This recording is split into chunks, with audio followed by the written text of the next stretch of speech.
আপনি তো সাবেক কমিশনার বৃহত্তর রমনা বা শাহবাগ, সেইখানে দীর্ঘ 17 বছর আওয়ামী লীগের যে অত্যাচারের পরে আজকের যে সমাবেশ এবং সাধারণ মানুষের জালমাল নিরাপত্তা, এটাতে কি আপনি কতটুকু ভূমিকা রাখতে পারবেন? কতটুকু ভূমিকা রাখতে পারবো? আমরা প্রতিহিংসামূলক রাজনীতি করি না, আমরা হানাহানি মারামারি কোনো কিছুই চাই না।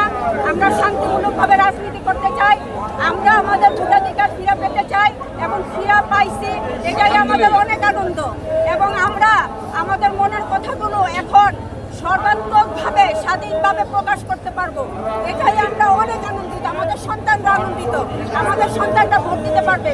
আমরা কোনো মারামারি হানাহানি কোনো চাই না। আমরা আমাদের এলাকার শান্তি যেন বজায় থাকে, আমরা সেই চেষ্টাই করব, যাতে মানুষ সুখে থাকতে পারে।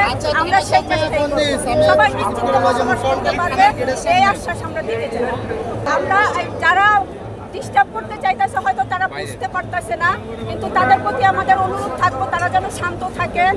যদি কেউ কোনো ভুল করে থাকে, আমাদের উপরের নেতৃবৃন্দ আছে, তাদের সাথে বসে আমরা আলোচনা করে এটা ঠিক করব।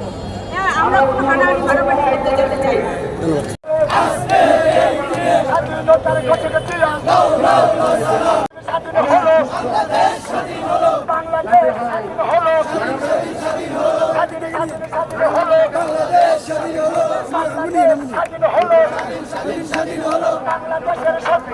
হুশিয়ার সাবধান, বাংলাদেশের শত্রুরা ফাঁসি ফাঁসি ফাঁসি চাই, হাসিনার ফাঁসি চাই, ফাঁসি ফাঁসি চাই, ফাঁসি লাগে বেশি হাসিনারে ফাঁসি দে, হাসিনারে ফাঁসি দে।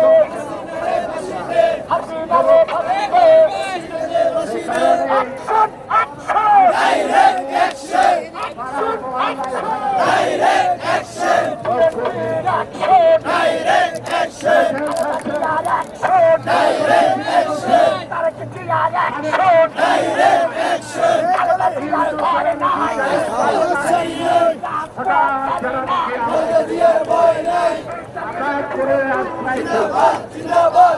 Direct action!